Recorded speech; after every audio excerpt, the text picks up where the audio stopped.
Okay अ, okay okay. तो आप सभी को नमस्कार। जय भीम साथियों।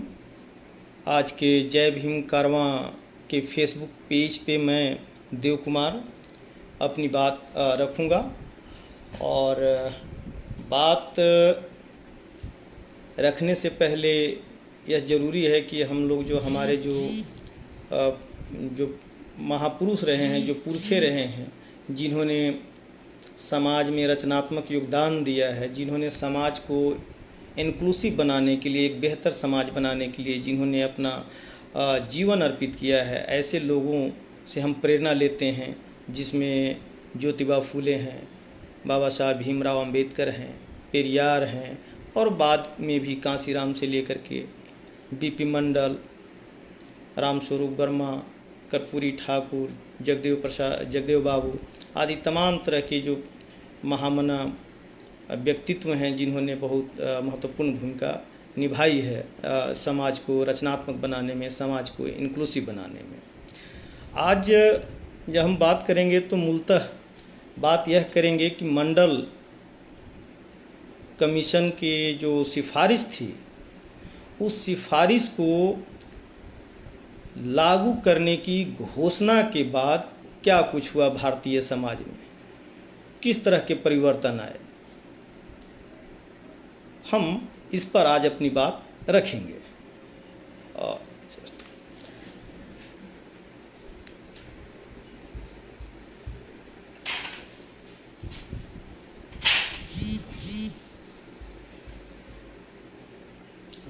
ओके, माफ़ कीजिएगा जी, सॉरी, माफ़ कीजिएगा।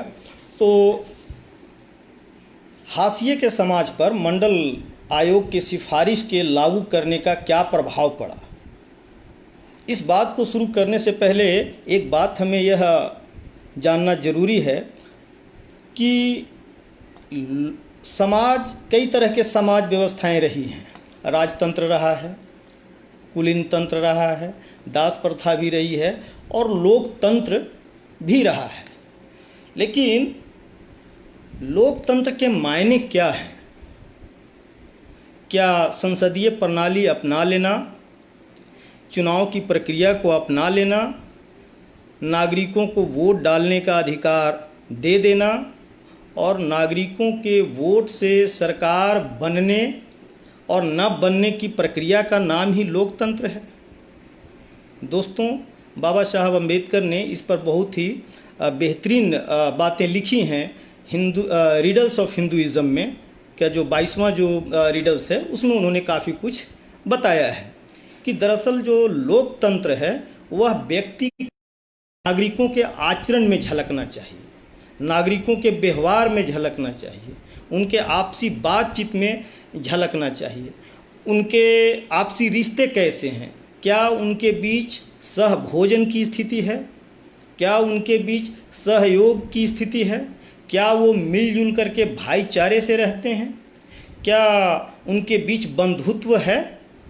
यानी लोकतंत्र की जो बुनियाद है वह यांत्रिक तरीके से चुनाव पद्धति को अपनाकर, चुनाव और वोट के माध्यम से सरकार बन जाने से लोकतंत्र पूरा नहीं होता है।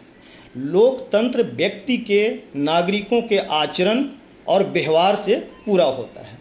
दुर्भाग्य से हमारे भारतीय समाज में ऐसा देखने को नहीं मिलता है, और इसीलिए जहाँ कहीं भी लोकतंत्र स्थापित हुआ है, वहाँ लोकतंत्र से पहले एक सामाजिक सांस्कृतिक क्रांति की शुरुआत रही है।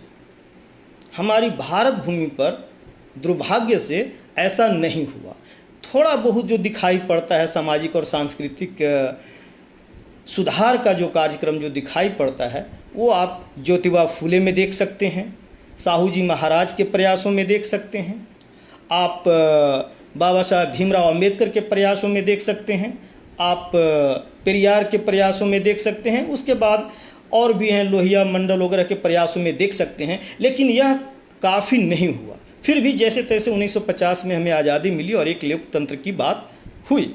इसके बाद चलिए हम वहाँ से बात नहीं शुरू करते, हम बात करते हैं 1990 में, जब मंडल आयोग की सिफारिशें थी और उन सिफारिशों में कई बिंदु थे और उस बिंदु में एक मामूली सा हिस्सा था कि सरकारी सेवाओं में शैक्षणिक और सामाजिक रूप से पिछड़े वर्गों के लिए 27% आरक्षण की घोषणा की गई 1990 में जनता दल के संयुक्त मोर्चा के सरकार के द्वारा, जनता दल सरकार के द्वारा बीपी सिंह के नेतृत्व में ये हुआ। अब जब घोषणा की गई तो क्या हुआ, उसका हाशिए के समाज पर क्या प्रभाव पड़ा, क्या कोई लोकतांत्रिक प्रभाव पड़ा, क्या समाज में कुछ बदलाव दिखा? साथियों, मैं चाहूँगा कि दरअसल जिसे अफर्मेटिव एक्शन कहते हैं, रचनात्मक पहलकदमी जिसे कहते हैं, वह समाज के अंदर से होना चाहिए था, जिसकी चर्चा अभी मैं कह रहा था कि नागरिकों के आचरण में, नागरिकों के बर्ताव में वह झलकना चाहिए। यह पहली बार आज़ाद भारत में ऐसा हो रहा था कि सत्ता के द्वारा 50 के बाद, 40 साल के बाद 90 में एक सरकार के द्वारा जनता में सरकार के माध्यम से रचनात्मक पहलकदमी की जा रही थी कि जो समाज के शैक्षणिक और सामाजिक रूप से जो पिछड़ा हुआ जो तबका है, वह समाज के और एक तरह से इंक्लूजन की प्रक्रिया प्रारंभ हो, समायोजन की प्रक्रिया प्रारंभ हो, सहयोजन की प्रक्रिया प्रारंभ हो। और यह जो पहलकदमी थी सरकार की, यह निश्चित रूप से लोकतंत्र को समृद्ध करने वाला कदम था। दुर्भाग्य से जब इसकी घोषणा हुई तो समाज में प्रतिक्रिया हुई। समाज में 2-3 तरह की प्रतिक्रियाएं हुई। एक प्रतिक्रिया तो ये हुई कि जो सामाजिक और आर्थिक रूप से जो वंचित तबका था, जो पिछड़ा हुआ तबका था, जो संसाधनों से बहिष्कृत था, प्राकृतिक संसाधनों से बहिष्कृत था, सेवाओं से बहिष्कृत था, शिक्षा के क्षेत्र से बहिष्कृत था, राजनीति के क्षेत्र से बहिष्कृत था, और चूंकि संपत्ति का माध्यम भूमि थी मुख्य रूप से, वह भूमि से भी बेदखल था, लगभग बेदखल था। तो इनको समाज के मुख्य धारा में इस घोषणा के माध्यम से लाने का प्रयास एक सरकार करती है। अब सरकार के इस निर्णय के, जैसा कि मैंने बताया कि 2 जबरदस्त प्रतिक्रिया समाज में देखने को मिली। एक प्रक्रिया वह देखने को मिली कि यह जो घोषणा थी, यह मूलतः पिछड़े वर्गों के लिए थी, जिसको आज की तारीख में या 90 के बाद ओबीसी कहा गया है, other backward caste, other backward class, अन्य पिछड़ा वर्ग। दलित समुदाय के लिए पहले से कुछ आरक्षण के माध्यम से उनको सहूलियतें देने का प्रयास किया गया था। फिर भी व्यवहार के स्तर पर अगर आप देखेंगे, बर्ताव के स्तर पर देखेंगे, संवाद के स्तर पर देखेंगे, सहभोजन के स्तर पर देखेंगे, तो फिर भी एक गैप दिखाई पड़ता है दलित समुदाय और पिछड़े समुदाय के बीच। लेकिन मंडल कमीशन के आने के बाद ऐसा लगता है कि जो दलित समुदाय है, आदिवासी समुदाय है और पिछड़ा समुदाय है, इनमें एक तरह के भाईचारा की भावना पैदा हुई, इनमें एक तरह से एकीकरण होने की चेतना जगी। और इसका एक बहुत बड़ा कारण यह था कि जिस जनता दल की सरकार ने यह घोषणा की थी, उस जनता दल की सरकार में इन सभी तबकों के, आदिवासी, पिछड़े और दलित और अल्पसंख्यक समुदाय के भी नुमाइंदे थे, और सबकी सहमति से मंडल आयोग की सिफारिशों को लागू करने की घोषणा की गई। यह एक बड़ा समाज के लगभग 85% आबादी में एकता की भावना को जगाया। उनमें आपसी एक दूसरे से, जो भारतीय जो समाज है वो जाति में बटा हुआ समाज है, और जाति जो है वो सीढ़ी नुमा जाति है, यानी हर ऊपरी जाति अपने से नीची जाति ढूंढ लेती है और उस नीची जाति से अपने आप को श्रेष्ठ मान लेती है। यह जो सीढ़ी नुमा जो क्रम है, इस क्रम में लचीलापन आया इस घोषणा से, और जो उत्पादक जो जातियां हैं, जो उत्पादक वर्ग है, मैं वर्ग ही कहूँगा जातियों के बजाय, जो उत्पादक जो समूह हैं, उनमें एक एकता की भावना आई, उनमें एक जबरदस्त भाईचारे की संभावना दिखाई पड़ती है। दूसरी प्रतिक्रिया क्या हुई? दूसरी प्रतिक्रिया यह हुई कि जो पहले से सत्ता संरचना और संसाधनों पर जिन तबकों का, जिन वर्गों का कब्जा था, उनमें तीखी प्रतिक्रिया हुई, और तीखी प्रतिक्रिया हुई। वो इस घोषणा के, मंडल आयोग की सिफारिशों की घोषणा के विरोध में उतरे, वो इसका विरोध करने लगे। अब यह देखिए, यह बड़ी विडंबनापूर्ण स्थिति है। अब यह विरोध इस बात को दर्शाता है कि जैसे कि इस देश में कुछ संपत्ति थी, शिक्षा थी, वह ऐसा लग रहा है, ये इस तीव्रता के साथ इसका विरोध हुआ, मानो ऐसा लगने लगा कि भारत के संपदा को किसी विदेशियों के हाथ में दे दिया गया हो। जैसे जिन समुदायों को सरकारी सेवाओं में 27% आरक्षण की घोषणा की गई, मानो वो तबका भारत के तबका है ही नहीं। उनके साथ ऐसा बर्ताव एक वर्ग ने किया, ऐसा लगने लगा कि जैसे वो इनके हैं ही नहीं, इस देश के हैं ही नहीं, इस मिट्टी के हैं ही नहीं, जबकि ये बात नहीं थी। वो इसी मिट्टी के हैं, बल्कि वो उत्पादन में लगे हुए हैं, इस समाज के सौंदर्य को लगे हुए हैं। लेकिन यह बर्ताव देखने को मिला नागरिकों में। एक यूथ जो पहले से प्रिविलेज थे, जिनके पुरखों के पास जमीनें थी, जिनके जो विशेषाधिकार प्राप्त वर्ग था, वो आखिर ऐसा क्यों किया? यह एक सवाल है हमारे सामने, आपके सामने, हमारे और आपके सामने यह एक सवाल है कि ऐसा क्यों हुआ, लोगों ने ऐसा क्यों करना शुरू किया? क्या हम एक साथ नहीं रह सकते थे? क्या हम और वो मिल करके सभी के आवश्यकताओं की पूर्ति के उपाय नहीं ढूंढ सकते थे? हम ढूंढ सकते थे, ये हम ढूंढ सकते थे। फिर भी ऐसा इसलिए किया गया क्योंकि जो ऊंच नीच की जो खाई जो सदियों से बनी हुई है, उसमें ये जो श्रेष्ठता बोध है, जो मानवीय जो भाव है, इससे हम निकलना नहीं चाहते। और जिन समाजों ने इससे निकला है, वो समाज आज तरक्की किए हैं, और जिन हैं उन निकलने का कारण बना है कि वहां पे सामाजिक और सामाजिक रिवोल्यूशन हुआ है, सामाजिक और सांस्कृतिक प्रयास किए गए हैं। हमारे यहाँ से प्रयास नहीं किए गए। महाराष्ट्र में आपको जितुआ फुले का प्रयास दिखेगा, साहू जी महाराज का दिखेगा, आपको दक्षिण में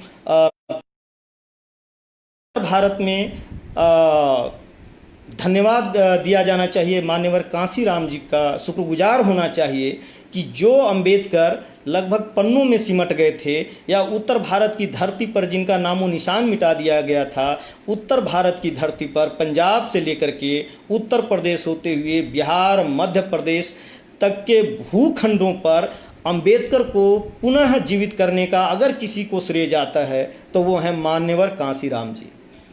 यह हम लोगों को समझना होगा। तो कहने का मतलब है कि मंडल आयोग की जिन तबकों ने विरोध किया, दरअसल वो मानसिक, सामाजिक और सोच के स्तर पर वो एक बेहतर मनुष्य या बेहतर नागरिक नहीं बन सके थे, इसलिए विरोध किया, नंबर 1। दूसरी बात कि इसको बहुत हवा दिया गया उस समय की जनता दल सरकार को, जो बाहर से समर्थन दे रही थी पार्टी, भारतीय जनता पार्टी का समर्थन था। मंडल के खिलाफ उसने क्या किया? उसने मंदिर निर्माण के लिए मंदिर आंदोलन का एक रथ, कमंडल यात्रा निकाल दिया गया। अब देखिए, यानी भारतीय समाज जो जातियों में विभक्त है, जो जाति वर्गों में विभक्त है, जो निम्न जातियां हैं, उनका एक वर्ग है, उनको समाज के मुख्य धारा में लाने के लिए, उनको कुछ सहूलियतें देने के लिए, सेवाओं में या अन्य चीज़ों में कुछ उनको आरक्षण देने का प्रावधान है। इसको अर्थहीन बनाने के लिए, इसको काट करने के लिए मंडल के खिलाफ कमंडल की यात्रा शुरू की जाती है। लेकिन उस दल के जो नुमाइंदे थे, जो अन्य प्रदेशों में मुख्यमंत्री थे, जो शासन और गद्दी संभाल रहे थे, उन्होंने उसको रोका, उस रथ को रोका और सांप्रदायिकता को फैलने नहीं दिया। अर्थात जो आरक्षण जो जातियों पर आधारित थी, इसके खिलाफ धर्म को आधार बना करके यह तबका जो है उसको अर्थहीन करने का प्रयास करता है। लेकिन जो दूसरे जो सिपाही थे सामाजिक न्याय की, जो के सिफारिश को लागू करने के लिए जो प्रतिबद्ध थे, उनमें से बिहार की धरती पर लालू प्रसाद यादव इस रथ को पकड़ते हैं और सांप्रदायिकता नहीं फैलने देते हैं। इसका मतलब यहाँ हम देखेंगे तो दो मुख्य बिंदु हमारे सामने आते हैं कि जो मंडल की घोषणा होती है वह समाज में दो तरह की बातों को सामने रखता है। पहली बात कि सामाजिक रूप से पिछड़े हुए वर्गों को मुख्य धारा में लाने की पहलकदमी का स्वागत किया जाता है शासक वर्गों के द्वारा, और जो उत्पादक वर्ग है, जो हाशिए का समाज है, उनमें भाईचारे की भावना पनपती है। और तीसरी बात, वह जो है सांप्रदायिक शक्तियों को परास्त करता है और इस बात के मूल्य को मजबूत करता है कि यह देश सेकुलर है, यह देश सांप्रदायिक नहीं है, हम किसी तरह के नफरत और भेदभाव की राजनीति को स्वीकार नहीं करेंगे। मंडल आयोग की घोषणा के साथ ये दो तीन बातें होती हैं। सांप्रदायिकता को खत्म नकारते हैं, यानी सांप्रदायिक सद्भाव बना रहेगा, नफरत नहीं फैलाने देंगे। ये जो है उस समय के शासकों ने अलग अलग प्रदेशों में, उत्तर प्रदेश से लेकर के बिहार के धरती तक इसका प्रयास हुआ, और जो हाशिए के समाज है उसको मुख्य धारा में लाने का प्रयास और उनके बीच भाईचारे का प्रयास। इसीलिए आप देखेंगे कि इस समय के जो लालू प्रसाद से लेकर के या जो केंद्र में जो सरकार थी, वो आप देखेंगे उनके तमाम भाषणों को आप विश्लेषण करेंगे और सूक्ष्म तरीके से देखेंगे तो वो बार बार क्या कहते हैं, वो बार बार यह कहते हैं कि घोंघा बीनने वालों, गाय चराने वालों, सूअर चराने वालों, पढ़ना लिखना सीखो। अर्थात मुक्ति का जो मार्ग है वह शिक्षा से ही संभव है, और शिक्षा पर ये लोग जोर दे रहे थे।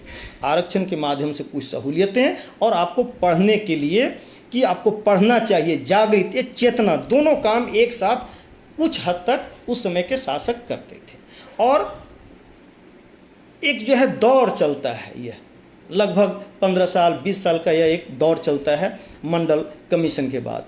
यह एक सकारात्मक जो है भारतीय राजनीति पर पड़ता है। फिर धीरे धीरे जो विशेषाधिकार जो वर्ग था वह भी इस चीज़ को समझता है, नागरिक जो को लगभग स्वीकार करने की स्थिति में आता है।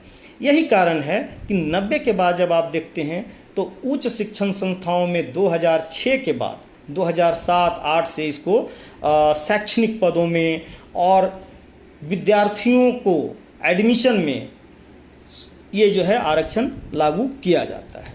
लेकिन फिर उसके बाद क्या होता है, यह जो प्रभु वर्ग है, जो समाज के विभिन्न इकाइयां हैं, विभिन्न इकाइयां जब मैं कह रहा हूं तो कार्यपालिका यानी ब्यूरोक्रेसी जिसे आप कहते हैं, न्यायपालिका जिसे आप जुडिशियरी कहते हैं, मीडिया, आप जो है स्टॉक एक्सचेंज जो आर्थिक मामलों के हिसाब से शेयर में जो उछाल और गिरावट आता है, ये प्लस और भी जितनी इकाइयां हैं, रेल से लेकर तमाम, इनके जो निर्णायक पदों पर पहले से जो स्थापित लोग थे वो नहीं चाहते थे कि उनके विशेषाधिकार में किसी प्रकार का खलल पड़े। तो उन्होंने क्या किया, तो वो 2-3 काम करते हैं कि 1990 के बाद आप मंडल आयोग की घोषणा कर देते हैं, आपके MP MLA जीत के चले गए, आपकी सरकार भी है, लेकिन आपकी सरकार आपके लिए कानून बना रही है, नियम बना रही है, लेकिन उस कानून और नियम को धरती पर लागू करने का काम जो है वह ब्यूरोक्रेसी का है, जुडिशियरी का है। अलग अलग संस्थाओं में मान लीजिए कि कॉलेजेज हैं ढेर सारे, तो कॉलेज के प्रिंसिपल हैं। अगर कोई रेलवे है तो रेलवे का जो बोर्ड है, जो उसका जो डायरेक्टर है, उसको इम्प्लीमेंट करना है रेलवे में। दूर संचार के जो माध्यम हैं उसका जो डायरेक्टर है, जो ऊपर बैठा हुआ है, उसको लागू करना था। जो मीडिया है, मीडिया के एंकर और रिपोर्टर कुछ नहीं होते। पॉलिसी मेकिंग जो उसका एडिटर इन चीफ होता है, वो निर्णय करना था उसको। वो क्या निर्णय करता है? आप पाएंगे कि आप राजनीतिक रूप से संसद में आपके नुमाइंदे पहुंच गए, लेकिन उन नुमाइंदों के द्वारा बनाए गए कानून या दी गई सहूलियतें जो जनमानस के वंचित तबकों के पक्ष का जो कानून था, उसको इन लोगों ने लागू करने में आनाकानी की। आनाकानी ही नहीं, बल्कि लाल फीताशाही में इस तरह से उलझाया कि जो चीज़ें इन तक पहुंचनी चाहिए थी वो नहीं पहुंची और उसको वहीं लगभग ध्वस्त कर दिया गया। आज देखिए, मैं 2020 में आपके सामने बात कर रहा हूँ। मैं दिल्ली विश्वविद्यालय के एक कॉलेज में पढ़ाता हूँ। आज भी यहाँ आरक्षण जो है SC ST का 1997 से लागू हो चुका है तकनीकी स्तर पर, OBC के लिए 2007 में लागू हो चुका है, लेकिन आज भी इनके कोटे नहीं भरे गए हैं। यहाँ आप देखेंगे तो इनकी सीटें खाली हैं। अब पूरे हिंदुस्तान के विश्वविद्यालयों के वाइस चांसलर की आप सीट देखें, प्रोफेसर्स की सीट देखें, डायरेक्टर्स की सीट देखें, नहीं भरे गए हैं। उनका रिप्रेजेंटेशन अंडर रिप्रेजेंटेटिव मतलब नहीं के बराबर है, बहुत कम है ही नहीं। तो जब आज ये हालात है तो आप कल्पना कीजिए कि 1990 में मंडल आयोग की सिफारिश की घोषणा की जाती है और 90 के बाद 2010 या 14 तक की जो सरकार रहती है, बाद में UPA आ गई जो कांग्रेस की सरकार। हालांकि कांग्रेस और बीजेपी दोनों में डिग्री का अंतर है, लेकिन इससे आपको कुछ नहीं मिलना है वंचित तबके को। वंचित तबके को जो भी मिला है वो आपकी सरकारों से मिला है, तीसरे मोर्चे से मिला है। 90 में बना आपकी, उसके बाद जो कुछ भी हुआ वो आपकी सरकार से। तो यह एक हम लोगों को ध्यान में रखने की ज़रूरत है इस बात को। फिर जो मैं कह रहा था कि फिर हुआ क्या, तो एक तो इन लोगों ने उलझा करके रखा और फिर धीरे धीरे नैरेटिव सेट करना शुरू किया कि जो शासक हैं दलितों के या पिछड़े तबके से जो आए हुए शासक हैं वो निकम्मे हैं, वो भ्रष्ट हैं, वो काम नहीं कर रहे हैं, देखो वो अपने ये कर रहे हैं। और इस तरह से इन्होंने नैरेटिव गढ़ना शुरू किया। क्योंकि आप देखेंगे कि यह नैरेटिव का ही परिणाम है कि धीरे धीरे जो है आम आदमी को भी ये लगने लगा कि सचमुच ये हमारे किसी काम के नहीं है और हमारे लिए ये काम नहीं कर रहे हैं। एक यह कारण रहा, और दूसरा जो कारण रहा कि जो वंचित तबके से जो नेतृत्व जो उभरा था उसमें उनमें भी आपसी थोड़ी सी मनमुटाव आया और आपसी चाहे वो कुर्सी के लिए कह लीजिए कि क्लैश बढ़ा, और इसका भरपूर फ़ायदा विशेषाधिकार प्राप्त वर्गों ने उठाया और उसने बड़ी चालाकी से इसी वर्ग के एक आदमी को प्रस्तुत किया 2014 में, यह कहते हुए कि यह चाय वाला है, यह पिछड़े वर्ग का है। यानी यह प्रभु वर्ग वंचित तबके के ही एक व्यक्ति को आगे करके और एक पूरा नैरेटिव सेट करता है और तमाम जो तंत्र हैं समाज के जो तंत्र होता है, जितनी जो इकाइयाँ होता है, सबको उसमें लगा देते हैं और पूर्ण बहुमत से सरकार जो है वो बन जाती है 2014 में। और इस तरह से में एक जब सरकार बनती है वह प्रचंड बहुमत से बनती है, और जो अभी तक 1990 के बाद जो वंचित तबके की जो नुमाइंदे थे वो लगभग हाशिए पर धकेल दिए जाते हैं। यह एक स्थिति होती है। एक इस स्थिति के साथ एक दूसरी चीज़ है जिसका जिक्र करना आपके सामने बहुत ज़रूरी है। वह यह कि 1990 में जब एक तरफ मंडल कमीशन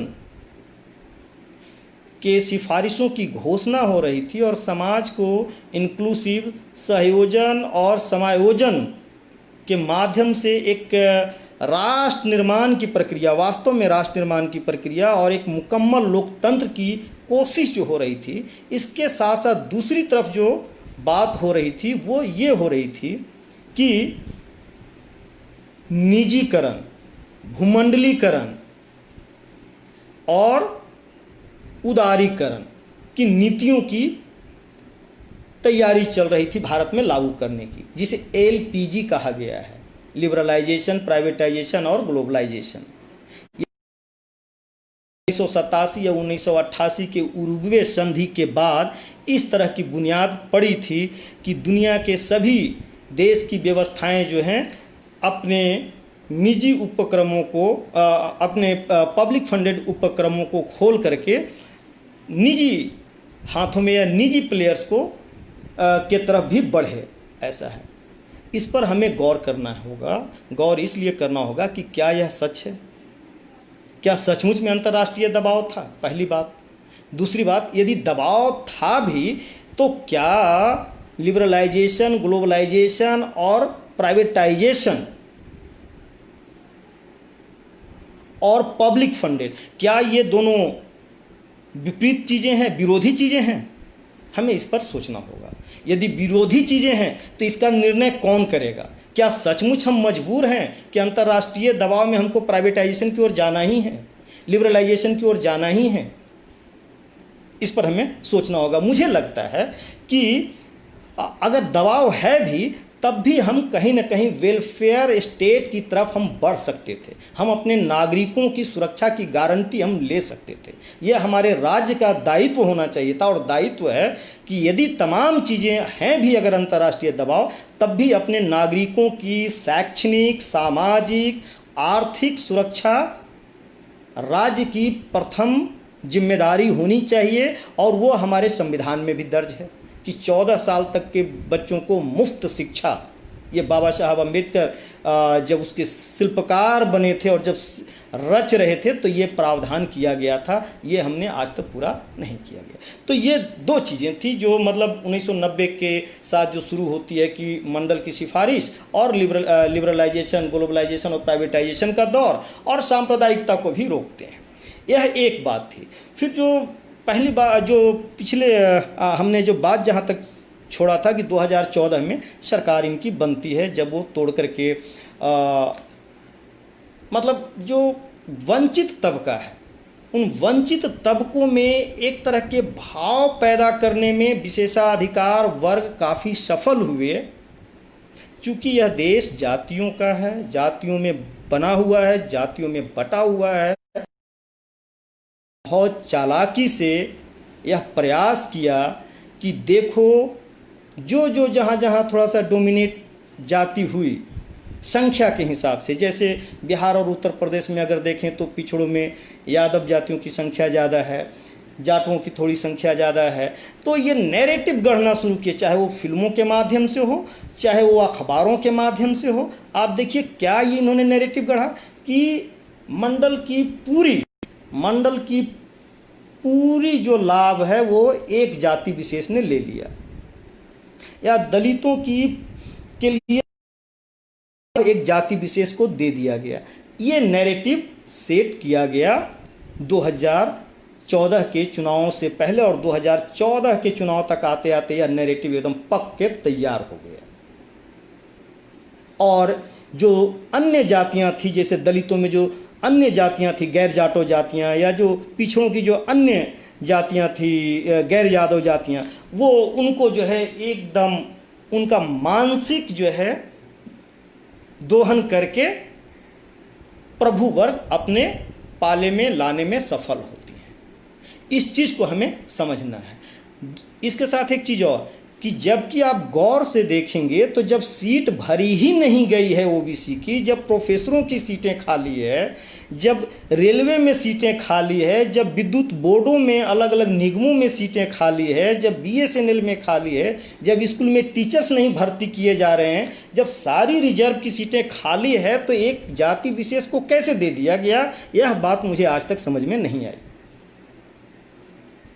यह बात मुझे आज तक समझ में नहीं आई कि जब पूरे हिंदुस्तान के सारे विश्वविद्यालयों में ओबीसी की सीटें जब खाली है, प्रोफेसरों की 300 से 400 सीटें, तो यादवों को कहाँ से दे दिया गया भाई? तो जब खाली है तो यादव कहाँ है? दिखाओ ना 4 यादव। कितने वाइस चांसलर हैं सेंट्रल यूनिवर्सिटीज में? कितने जाटो जो है वाइस चांसलर बन गए? जब नहीं बने, इसका मतलब कि उन लोगों को दिया नहीं गया है, लेकिन नैरेटिव गढ़ा गया कि सारे जो है ये खा गए। स्टेट की नौकरियों में भी देखिए, बिहार के जो स्टेट की नौकरियां हैं तो किन जातियों का क्या रिप्रेजेंटेशन है। जो ओबीसी की जितनी 27% सीटें हैं, क्या उसमें से कितनी भरी गई? 27 में से क्या 13% भर दिया गया? क्या उस जाति विशेष को ही दे दिया गया? या एससी की जो 15% सीटें हैं, क्या 10% सिर्फ जो है जाटों से भर दिया गया? यह बिल्कुल ही बेबुनियाद है। इसी को कहते हैं कि फूट डालो और राज करो, जो अंग्रेज करते थे। यही हमारे यहाँ का प्रभु वर्ग किया है, जो विशेषाधिकार वर्ग है, जो यहाँ के उत्पादन के संसाधनों पर जिसका कब्जा है, सेवाओं पर जिसका कब्जा है, शिक्षा पर जिसका कब्जा है, उसने यह किया, नैरेटिव सेट किया और प्रचंड बहुमत से वो आ गए। इसके साथ एक दो चीज़ और हमें समझने की ज़रूरत है कि सिर्फ क्या और हमारी आपसी जो चीज़ें हैं कि जो वंचित तबके के जो अन्य जो समूह हैं वो भी इस झांसे में आ गए, जो कि उनको आना नहीं था। वो क्या आ गए झांसे में? वो भी समझ गए कि सचमुच हमारा शत्रु यही है। उन्हें यह समझना चाहिए था कि एक परिवार में यदि 5 भाई होते हैं तो पांचों में झगड़ा होता है, और जब झगड़ा होता है तो फिर समाधान क्या होता है? समाधान ये होता है कि पांचों भाई जो पैतृक संपत्ति है उन संपत्ति का आपस में बंटवारा कर लेते हैं। लेकिन यह कभी नहीं होता कि उस पैतृक संपत्ति पे कोई गैर व्यक्ति आकर के कब्जा कर ले। वही हुआ 2014 में कि 1990 से जो प्रक्रिया शुरू हुई थी उसमें यदि कहीं कोई दिक्कत थी भी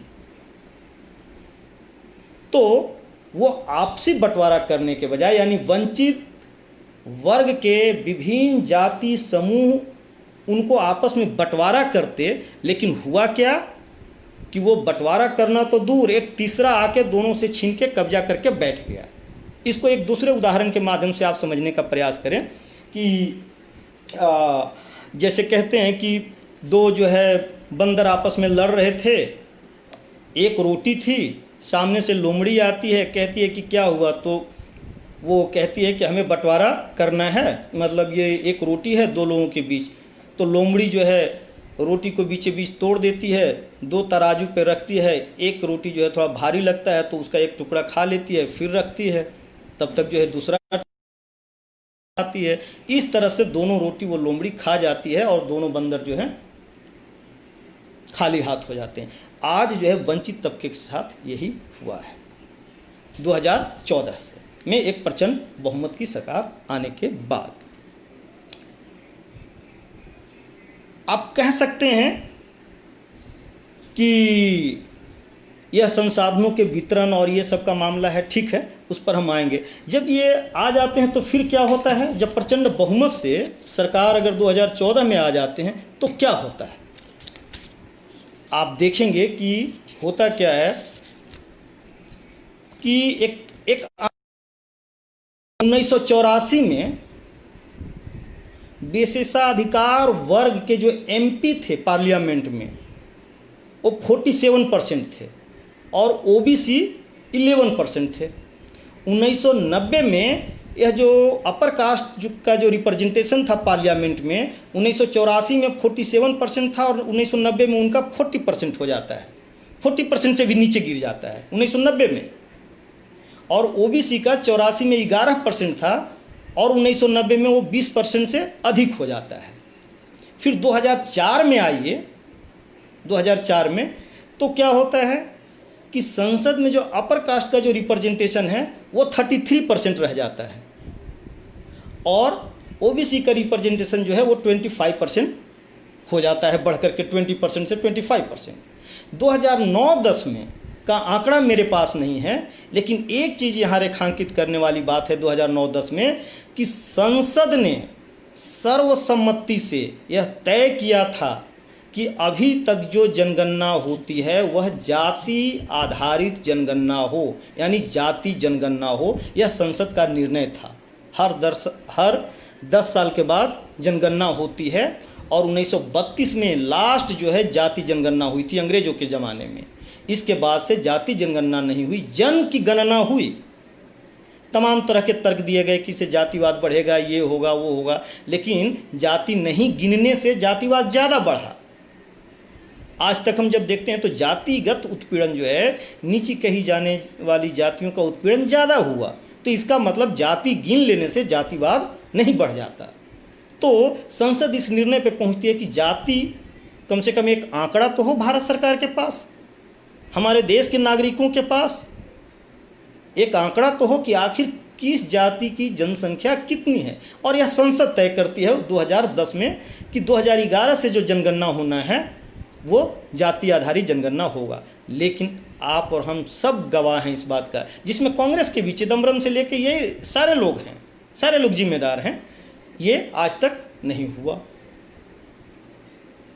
जाति जनगणना नहीं हुआ। तो फिर 2014 में हुआ क्या, आप देखिए 2014 में अप्रत्याशित रूप से फिर अपर कास्ट की जो रिप्रेजेंटेशन है लोकसभा में वो 45% हो गया, जो 1984 में 47% था और घट करके 33% पे आ गए थे, वो पुनः 2014 में 45% हो गए। और ओबीसी की जो संख्या थी पार्लियामेंट में, वो जो 2004 में 25% हुई थी, 2014 में वापस पुनः 20% से नीचे रह गए।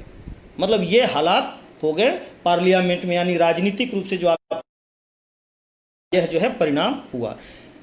तो ये तो वो बातें हो गई। मान लीजिए जो ओबीसी वगैरह जीत के गए भी दूसरे जो हमारा प्रभु वर्ग का जो प्रतिनिधि जो करता है, जो विशेषाधिकार प्राप्त वर्ग का जो प्रतिनिधित्व करती है जो पार्टी भारतीय जनता पार्टी, उसके पास जो दलित और पिछड़े गए भी, वो भी बिना जुबान के गए।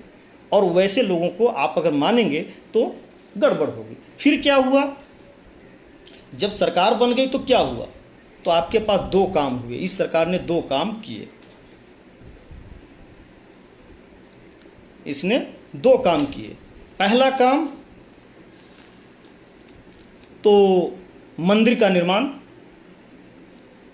पहला काम किया। जो उनका एजेंडा था, उन्हें पता था कि उनको अपने अधिकार बचाए रखने के लिए यह एक एजेंडा सही है और इससे जो है पिछड़े और दलितों को भरमाया जा सकता है, तो उन्होंने मंदिर का निर्माण किया और सबको जो है उस खोल में लाया। और दूसरे तरफ फिर क्या किया मंदिर निर्माण के बाद, कि जितने जो इंस्टीट्यूशन थे, एक तो सबको पब्लिक फंडेड जो थे सबको जो है प्राइवेट सेक्टर में देना शुरू कर दिया, निजी हाथों में। HPCL Hindustan petroleum corporation limited, जो कि फ़ायदे में थी, मुनाफे में थी, उसको निजी कंपनी को दे दिया। LIC जो कि आज तक सबसे विश्वास का था, वो जो है हर साल डिविडेंड देता था भारत सरकार को। LIC हर साल डिविडेंड लाभांश देता था, उसका आप जो है हिस्सा बेच रहे हैं, प्राइवेट सेक्टर को दे रहे हैं। ONGC, रेल का क्या हालत हो गया, अब रेल मंत्रालय भी कोई है, कभी रेल का अलग बजट हुआ करता था, सब बेच दिया गया, मतलब प्राइवेट सेक्टर को दे दिया गया। सेल, भेल, ये सब नौकरी खत्म। और फिर क्या हुआ, लैटरल एंट्री। अब आप देखिए, मंदिर निर्माण तो आप कर लिए, मंदिर निर्माण में ट्रस्ट जो बना, उमा भारती, विनय कटियार, कल्याण सिंह जैसे ओबीसी के जो लीडर थे, जो आगे बढ़ करके मंदिर का, जो अपने वर्गों के आर्थिक और शैक्षणिक उत्थान की चिंता नहीं करके उनको मंदिर बना रहे थे, उनको दुख दर्द है कि उनको रखा नहीं गया। तो मैं अपने दर्शकों और अपने साथियों से कहना चाहता हूं कि यह दुख दर्द उन्हीं को होने दिया जाए। हमें अपनी शिक्षा, अपनी आर्थिक उन्नति, अपनी सामाजिक उन्नति, शैक्षणिक उन्नति के बारे में हमें और राजनीतिक उन्नति के बारे में हमें सोचना होगा, फोकस करना होगा। हमें मंदिर की ज़रूरत नहीं है। क्यों नहीं है? मुझे याद है, आप लोगों को भी अनुभव हुआ होगा कि 90 से पहले तक, 80 के दशक तक, मुझे जहाँ तक याद है कि मैं झारखंड से आता हूँ और मैंने देखा है कि वहाँ का जो पशुपालक समुदाय है, वह पूजा करता था अपने खेत का, वह पूजा करता था अपने पशुओं का, गायों और भैंसों की पूजा करता था। पूजा करता था। जो कुम्हार वर्ग होता था वह जो है मिट्टी के बर्तन बनाता है तो वो उनके अपने उन चीज़ों की पूजा करता था। जो लुहार था, जो तमाम तरह के जो कुदाल से लेकर फाल से लेकर उत्पादन के जो औजार बनाता था उनकी पूजा करता था। यानी जो ये तमाम जो वंचित वर्ग की जो जाति समूह थे वो पूजा करते थे, लेकिन वो उनके जो जीवन में जो जुड़ी हुई जो चीज़ें हैं उनकी वो पूजा करते थे। आदिवासी प्रकृति की पूजा करते थे। सरहुल उनका त्यौहार है। करम उनका एक त्यौहार है। करम एक पेड़ होता है, उसकी पूजा वो करते हैं। दलित भी अपने ही औजारों की पूजा करते हैं। यह अचानक से एकीकरण करने की ये कौन सी बात चल गई? राम और कोई एक? तो ये एक चीज़ थी कि इन्होंने मंदिर बनाकर सबको ये कहने की कोशिश किया कि आप ये हो जाइए। दूसरी तरफ उन्होंने आरक्षण। अब आप देखिए, जब सब चीज़ आपको प्राइवेटाइजेशन के हाथों में दे दिया जाएगा, प्राइवेट कर दिया जाएगा, तो फिर क्या होगा? आरक्षण रहेगा कहाँ? प्राइवेट सेक्टर में तो आरक्षण है। यानी कि जो हाशिए का समाज है,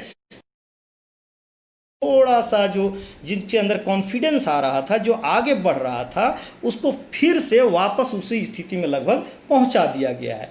अब एक बात और क्या जी, जिसका मैंने जिक्र किया कि लैटरल एंट्री। अब ये लैटरल एंट्री क्या होता है, यह आपको भी समझना चाहिए कि यह जो सरकार आई है मोदी जी के नेतृत्व में 2020 है शायद 19 में या 18 में एक एग्ज़ाम होता है यूपीएससी एग्ज़ाम पास करना पड़ता है, तब लोग आईएएस बनते हैं और वही विभिन्न मंत्रालयों में संयुक्त सचिव के पद पर जाते हैं।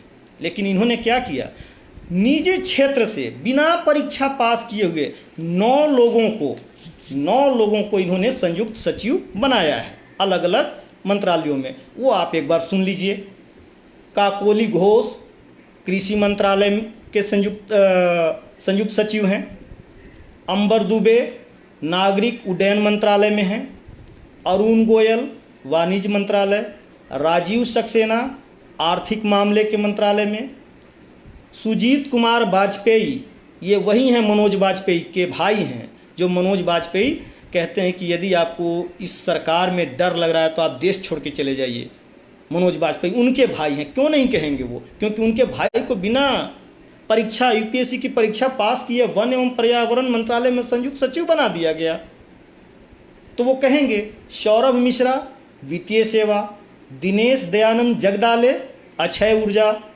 सुमन प्रसाद सिंह सड़क परिवहन और राजमार्ग। भूषण कुमार जहाज रानी मंत्रालय। ये लैटरल एंट्री का एक नमूना है। आप देखते जाइए कि यह लैटरल एंट्री सरकार शुरू करेगी तमाम सेवाओं के लिए, तो कौन लोग आएंगे, जो लोग आएंगे उनकी सामाजिक और आर्थिक पृष्ठभूमि क्या होगी। इसीलिए मैं बार बार कहता हूँ, मेरे कई जो वामपंथी मित्र हैं बहुत चिढ़ते हैं कि गरीबी जो है प्राइम सत्य है। जी मैं सहमत हूँ कि गरीबी सबसे प्राथमिक सत्य है, लेकिन गरीबी का समाज से गहरा रिलेशन है। जो जातियाँ उच्च हैं, जो वर्ण उच्च है, वही समृद्ध भी है, लगभग पूंजीपति भी है, और जो जातियाँ निम्न हैं वही गरीब भी हैं। इसीलिए मैं कहता हूँ कि यह एक तरफ जो है जाति और पूंजी बनाम जाति और लेबर का मामला है। यानी जाति और कैपिटल को आप अलग नहीं कर सकते। जो अपर कास्ट हैं मोरोलेस अपर क्लास भी है, जो लोअर कास्ट हैं मोरोलेस लोअर क्लास भी है। तो जब लैटरल एंट्री शुरू होगा तमाम इकाइयों में, तो कौन लोग आएंगे, यह हमारे लिए चिंता की बात होनी चाहिए। और एक चीज़ और मैं बताना चाह रहा था, फिर क्या हुआ, ये 2019 के या 20 का एक और रिपोर्ट है जो आपको जानना चाहिए। यह तो हमने बताया सेवाओं में क्या हुआ, कैसे जो है वंचित तबके के जो सामाजिक उत्थान या उन्नति के लिए जो कुछ भी प्रयास किया जा रहा था वो उसको जो है नुकसान हुआ, और मंदिर बना, साधु सन्यासी जिनको जंगल में सन्यास में होना चाहिए था, जिनको साधना करनी चाहिए थी जंगलों में, वो संसद में पहुंच गए, और जिन्हें संसद में होना चाहिए उन्हें कहा जा रहा है कि आप जो है जंगल में जाइए। ये बड़ी विचित्र स्थिति है। बहरहाल एक चीज़ और हम आंकड़ा आपके सामने रखना चाहते हैं। ये ऑक्सफैम की रिपोर्ट है भारत के संदर्भ में, और ये 19-20 का है कि हुआ क्या जब इतनी तेज़ी से निजीकरण जिस तरह से यह सरकार ने किया है। हालांकि इसकी झलक इनकी एक दूसरी जो सरकार 2004 में वाजपेयी जी के नेतृत्व में बनी थी उसने झलक दिखा दी थी। वहाँ जो है सरकारी सेवाओं में जो पेंशन वंशन ख़त्म करके उसने दिखा दी थी कोशिश। तो क्या हुआ इनके पास, अब देखिएगा, बड़ा ध्यान से देखिएगा। 2019 का ये रिपोर्ट है ऑक्सफैम का कि भारत का जो 60% आबादी है, 60% पॉपुलेशन ऑफ इंडिया, 60%, उसके पास कुल संपत्ति का 4.8% संपत्ति है, यानी लगभग 5% संपत्ति 60% लोगों के पास है। 60% लोगों के पास लगभग 5% है, और 30% लोगों के पास लगभग 17% है, और 10% लोगों के पास जो संपत्ति है वो 77%, 77%। तो यह जो असमानता, जो आर्थिक असमानता जो बढ़ती जा रही है, ऐसे में आज की सरकार न्यू एजुकेशन पॉलिसी लेकर के आ रही है, यानी वंचित तबके को शिक्षा से मरहूम करना है, दूर करना है। जिसके पास पैसा होगा वही उच्च शिक्षा पाएगा, वही प्रोफेसर तक के पढ़ेगा, वही पीएचडी करेगा, वही बाहर करेगा, और फिर लैटरल एंट्री तो है। बड़े बड़े आईआईटी, आईआईएम सब खत्म हो रहे हैं, इनके इंस्टीट्यूट जो है ये खोलेंगे, वहाँ से डिग्री हासिल कीजिए, वो अपने उद्योग धंधे में लगाएंगे, तो वही आपको पढ़ाएंगे, पढ़ाने के लिए पैसा लेंगे और अपने उद्यमों में आपको जो है पैकेज देंगे। तो कहने का मतलब आर्थिक और सामाजिक रूप से जो संपन्न जो तबका है, जिसकी संख्या मूलतः 10% है, उसके पास 77.4% संपत्ति देश की जा चुकी है, जो हमारे लिए चिंता का कारण होना चाहिए। एक चीज और इस बात के साथ मैं कह रहा हूं कि यह भी याद कीजिए कि 2014 से पहले और 2004 में जब अटल जी थे, तो अटल जी का एक इंटरव्यू था जो कि वीडियो बहुत वायरल हुआ था, आप लोगों ने देखा होगा। और वो क्या कहते हैं, ये चीज़ समझना बहुत ज़रूरी है। वो ये कहते हैं कि मायावती और मुलायम सिंह ये दो कांटे की तरह थे जो मेरे दोनों पाँव में चुभ रहे थे, और मैंने अवसर पाते ही दोनों को कांटों से निकालकर, दोनों पैरों से निकालकर फेंक दिया। यानी ये पूरी एक वैचारिक सरणी है, यह एक मान कि आपको लड़ा करके प्रभु वर्ग कैसे जो है वंचित तबकों को लड़ा करके ये करता है। एक चीज़ और इसके साथ कि 4th ग्रेड की नौकरियों में सबसे पहला जो हमला हुआ, जो मैं कह रहा था 1990 से जब चल रहा था कि आरक्षण और सामाजिक न्याय और ये सब, और लिबरलाइजेशन, प्राइवेटाइजेशन और ग्लोबलाइजेशन का एक तरफ जो जोर चल रहा था, उस लिबरलाइजेशन और प्राइवेटाइजेशन और ग्लोबलाइजेशन का सबसे पहला जो शिकार जिसको किया गया उसके माध्यम से, वो किया गया कि 4th ग्रेड के नौकरियों को, सरकारी नौकरियों को ठेके पर पहली बार सबसे पहले उसे दिया गया। लेटरल एंट्री ये भी एक ठेका है, लेकिन यह तो अब शुरू हुआ ज्वाइंट सेक्रेटरी वालों के लिए, आईएएस वालों के लिए, लेकिन 4th ग्रेड के लोगों के लिए यह सबसे पहले उन पर हमला किया गया। आज हम लोग कौन हैं? विश्वविद्यालयों में जितने जो आज जो वंचित तबके के विद्यार्थी या जो प्रोफेसर्स या जो ठीक ठाक नौकरियों में जो दिख रहे हैं, आप थोड़ा सा गौर कीजिएगा उनकी पृष्ठभूमि पर, तो उनके पिता अगर वो दूसरी पीढ़ी के लोग हैं आज विश्वविद्यालयों में या अलग अलग संस्थाओं में, तो उनकी पहली पीढ़ी 4th ग्रेड ही रही है, अधिकांश 90% 4th ग्रेड की नौकरी की है, और उनकी दूसरी पीढ़ी जो है आज विश्वविद्यालयों में, सिविल सर्विसेज में या अन्य सेक्टर में जो है जाने के लिए प्रयासरत है। तो 4th ग्रेड को जो है सबसे पहले इन्होंने निशाना बनाया और उसे जो है ठेके पे किया। ठेका पर करने का नुकसान क्या है कि उनको पेंशन नहीं, पेंशन से वंचित हो गए, मेडिकल सुविधा नहीं, चिकित्सीय सुविधा नहीं, किसी प्रकार का कोई पीएफ वगैरह का कोई मामला नहीं रहेगा, ताकि ज़रूरत पड़ने पर अपने बाल बच्चों की शादी विवाह या घर बनाने से लेकर अन्य काम वो कर सकें। तो डाका डाला गया है सुनियोजित तरीके से। अब सवाल यह है कि फिर हम करें क्या, अब हमारे पास क्या उपाय है। यह जो बात है कि 1990 में जब मंडल आयोग की घोषणा होती है और उसका सकारात्मक प्रभाव पड़ता है, और सकारात्मक प्रभाव यह पड़ता है कि भाई वंचित तबके के जो विभिन्न जाति समूह हैं उनके अंदर भाईचारे का जो है भाईचारे की जो भावना पनप रही थी उसमें भी टूटन आया। जो उनके लिए कुछ सहूलियतें दी जा रही थी आरक्षण के माध्यम से, यह भी ख़त्म हुआ। हाँ, यह भी ख़त्म हुआ। जितने जो सरकारी उपक्रम थे कि अगर किसी तरह से प्रयास करता वहाँ नौकरी लगता, वो भी प्राइवेट सेक्टर में जा रहा है। अब न्यू एजुकेशन पॉलिसी आ रही है, तो न्यू एजुकेशन पॉलिसी के माध्यम से क्या होगा इसको अभी अध्ययन कीजिए आप भी और मैं भी। न्यू एजुकेशन पॉलिसी का अभी हमने अध्ययन नहीं किया है पूरी तरह से, लेकिन करना जरूरी है। मैं प्रयास कर रहा हूं, लेकिन एक चीज़ मैं जानता हूं कि इसमें वही लोग आगे तक जाएंगे जिनके पास पैसा होगा, जिनके पास पैसा होगा। और ये कह रहे हैं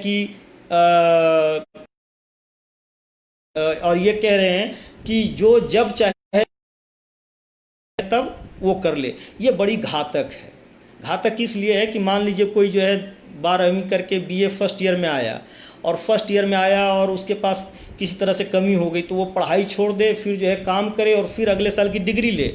ये जो है ठीक नहीं है। पहले अगर किसी तरह का बच्चा था, एक बार एडमिशन ले लेता था बीए में, बीए कर लेता था, तो कम से कम किसी स्कूल में, प्राइवेट में, सरकारी में या प्रयास करता था, या अपने प्रयास से वह अपने लिए इंतजाम कर लेता था। तो एक तरह से वर्णाश्रम वाली स्थिति है न्यू एजुकेशन पॉलिसी में कि भाई जिसको जितना पैसा उस हिसाब से वो शिक्षा ग्रहण करे। एक चीज़। दूसरी चीज़ ये कह रहे हैं कि उनको कुशल बनाया जाएगा।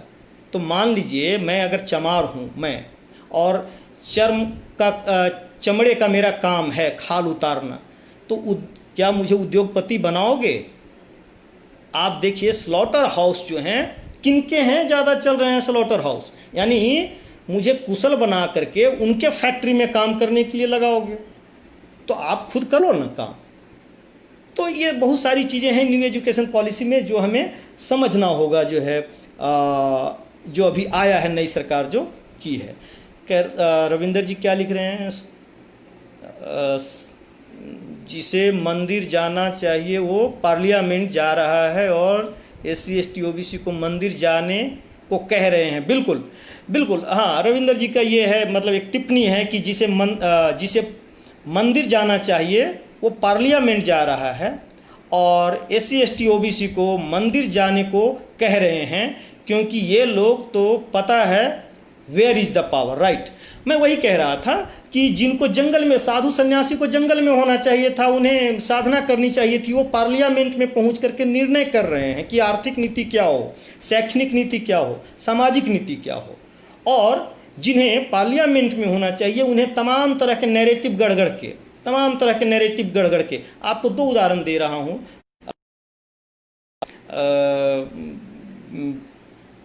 जो मतलब इनके नैरेटिव का, मानसिकता का, जुडिशियरी जो है ये इसीलिए जुडिशियरी नहीं है, ये मनुपालिका कहा जाता है कि ये मनु के न्याय शास्त्र का संस्कारित रूप है। यह आज के जो जुडिशियरी सिस्टम है कि लालू प्रसाद को कन्विक्शन किया गया, हालांकि उसमें बहुत कुछ उसमें सिर्फ ये उनके ऊपर साबित हुआ है कि वो, चूँकि आप मुख्यमंत्री और वित्त मंत्री थे और आपके समय में चारा घोटाला हुआ, इसलिए आपको सजा दी जाती है। तो ऐसे तो बहुत हैं, ऐसे तो नीतीश कुमार, सुशील मोदी, खुद राफेल का मामला है केंद्र में, नोटबंदी का मामला है, तमाम चीज़ें हैं, ऐसे तो बहुत लोग जाएंगे। लेकिन ये नैरेटिव का खेल है, हमें और आपको समझना है। लेकिन मैं उस बात को रेखांकित करना चाह रहा था कि जुडिशरी कहता क्या है। जब लालू जी कहते हैं कि भाई ठंड लग रहा है, तो कहते हैं कि तबला बजाइए। याद कीजिए 2017-18 में जब वो एक अखबारों में छपा था कि तबला बजाइए, ये जो है मानसिकता है। या अभी भी जुडिशियरी के देखिए तमाम तरह की जो निर्णय हैं उनकी मानसिकता झलक जाए कि वो मानसिक रूप से क्या कर रहे हैं। तो मैं जो कह रहा था शुरुआत में, मैंने कहा था कि लोकतंत्र सिर्फ चुनाव पद्धति को अपना लेने से, संसदीय पद्धति को अपना लेने से और वोट के माध्यम से सरकार बना लेने से नहीं हो जाता। लोकतंत्र मजबूत तब होता है जब व्यक्ति के आचरण में बदलाव हो, जब नागरिकों के बीच सहयोजन, सहभोजन और सहयोग की भावना बढ़े, बंधुत्व की भावना पनपे। और यह होता है सांस्कृतिक और सामाजिक क्रांति से, सामाजिक और सांस्कृतिक जागरण से, जो दुर्भाग्यवश हमारे देश में नहीं हुआ। ज्योतिबा फुले, अंबेडकर, पेरियार और छिटफुट के बाद बाकी किसी ने नहीं किया, सामाजिक और सांस्कृतिक जागरण नहीं किया। जो आपको पढ़ाया जाता है सामाजिक सांस्कृतिक जागरण के नाम पर, पुनर्जागरण के नाम पर, वह मूलतः प्रभु वर्ग का ही एक जागरण था और कुछ नहीं था।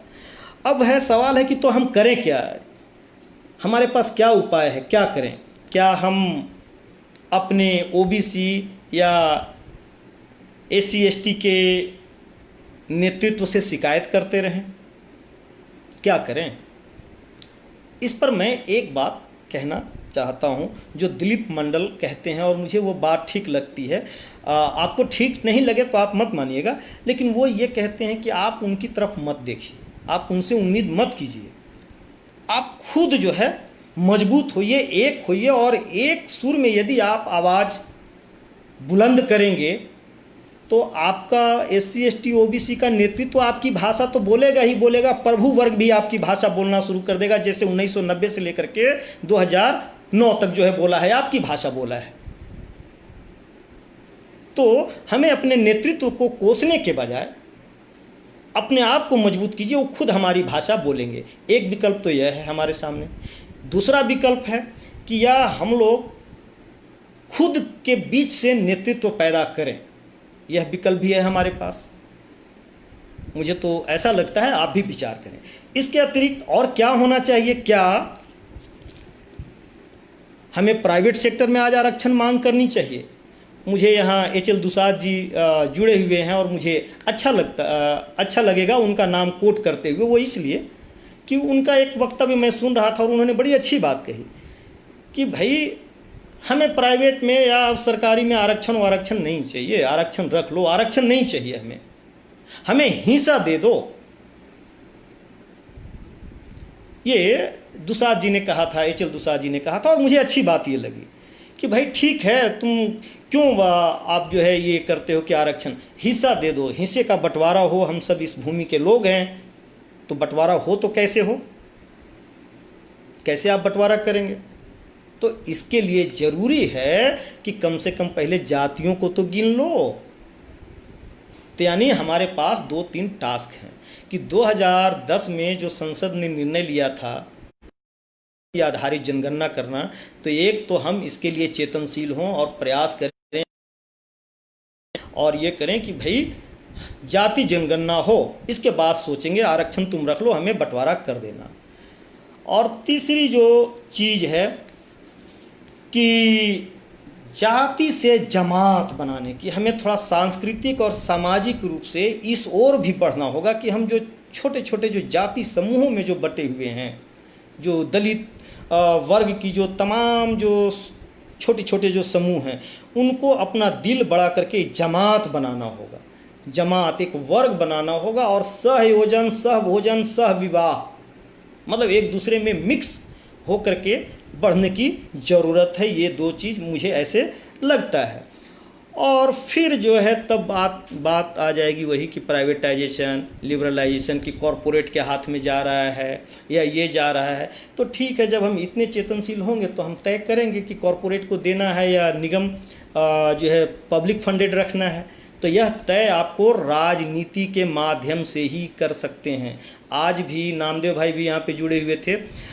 जितने जो दलित रचनाकार हैं 80 से 90 के बाद, 80, 90 या आज तक जो दलित लेखन या आदिवासी लेखन जो हो रहा है, या अब जो कभी कहीं पिछड़ा लेखन जो सुनाई पड़ता है, यह किसकी उपज है? यह 90 के बाद की उपज है, 80 के बाद की उपज है, जब मान्यवर कांशीराम जो है हिंदी बेल्ट में जब अंबेडकर के झंडे को लेकर के आगे बढ़ते हैं, तब ये चेतना आती है और ये जो है दलित लेखन शुरू होता है। तो कहने का मतलब कि आपको राजनीतिक प्रयास भी करने होंगे, और जो वंचित तबका है, जो हाशिए का समाज है आज का, वह हाशिए के समाज पर मंडल का मंडल का मंडल का जो है बहुत सकारात्मक प्रभाव पड़ा था, और उसकी कोशिश होनी चाहिए थी कि और जो दूसरी जो जातियां हैं, जो और नीचे की जो जातियां हैं, उनको जो है ऐट पार लाना था।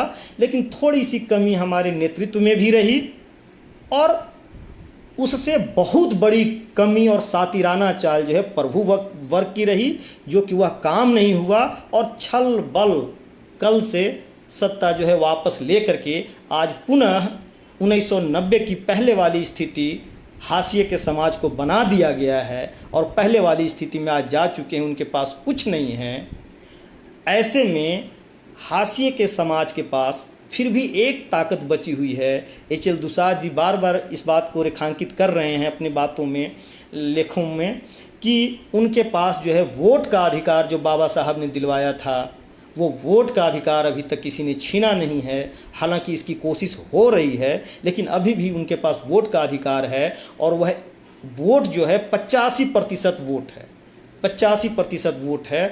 उस वोट का बंटवारा हाशिए का समाज ना करे, उस वोट को हाशिए का समाज यदि बेचे नहीं 5,000 10,000 में, और उसका विवेक सम्मत इस्तेमाल करे, तो इस देश में बदलाव लाया जा सकता है, और आसानी से लाया जा सकता है। और वापस जो है समाज अपना नेतृत्व वोट के माध्यम से जब सरकार बना लेगा, तो वो चाहेगा तो अपने अनुसार नीतियां बना सकता है। और प्रभु वर्ग ने 2014 से लेकर के 2020 तक यह करके दिखाया है कि कैसे उनका नेतृत्व जब आता है। यह जो आप कहने को कह सकते हैं कि मोदी जी ओबीसी हैं, लेकिन मैं पहले एक वक्तव्य में बोल चुका हूं कि शूद्र राजा मौर्य भी थे, तमाम शूद्र राजा रहे हैं अतीत में, लेकिन सब जो है नियंत्रित और निर्देशित प्रभु वर्ग से रहे हैं। ठीक है, तो आज भी जो अगर ओबीसी मान भी ले मोदी जी को, तो ये नियंत्रित और नियंत्रित जो हैं वो प्रभु वर्ग से हैं, तो और वो जो है सारा काम उनको कर रहे हैं। तो यदि यहाँ से हमारा नेतृत्व कुछ सीखता है, और ख़ास करके हमारा जो हाशिए का समाज यदि कुछ सीखता है, और वोट का सही इस्तेमाल करके अगर अपना नेतृत्व चुन के और सरकार बना लेता है, और सरकार यदि बन जाती है और वो चाह जाए कि जैसे 2014 से अभी तक प्रभु वर्ग के सरकारों ने किया है, हमें भी अपने तबके के लिए करना है, तो यकीन मानिए मुझे लगता है कि इससे बड़ी क्रांति की पृष्ठभूमि और मानसिकता शायद पहले नहीं बनी होगी हमारे समाज में। मुझे लगता है कि मैंने अपनी बातें कह दी है, पूरा कर दी है जो मैं कहना चाहता था।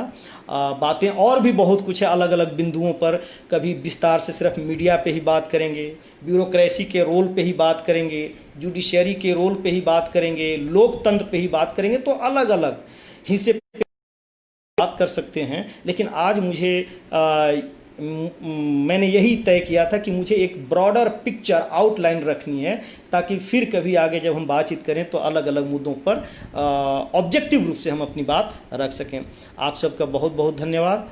आप लोगों ने हमें सुना, इसके लिए शुक्रिया। और जय भीम कारवां के जो संचालक हैं शैली किरण से लेकर के जो अन्य लोग हैं, उन सबको भी बहुत बहुत शुक्रिया कि वो लोग कम से कम जो हम अपनी सीमाओं में जो कर सकते हैं, लोगों के बीच चेतनशील करने का जो काम कर सकते हैं, आप सब कर रहे हैं। हम लोग भी अपने अपने सीमित संसाधनों में और सीमित क्षमताओं में सब अपना अपना काम कर रहे हैं। हम लोग सब अपना अपना काम करें। मुझे लगता है कि ये सबसे बढ़िया यही रहेगा। हम एक बंधुत्व की बात करें, हम आपस में प्यार मोहब्बत करें, एक दूसरे से, मतलब कौम और ये जो है जाति के जो ये जो अनुसार क्रम से जो जातियां की जो सीढ़ियां हैं, इसमें जो श्रेष्ठता बोध की ये जो भावना और हीनता बोध को इसको निकालें, और ये कल्चरल और सोशल रिवोल्यूशन के साथ साथ पॉलिटिकल की तरफ बढ़ें, तो शायद हम एक बेहतर विकल्प बनाने का प्रयास कर सकते हैं। Thank you very much. आप सबने सुना, बहुत बहुत शुक्रिया।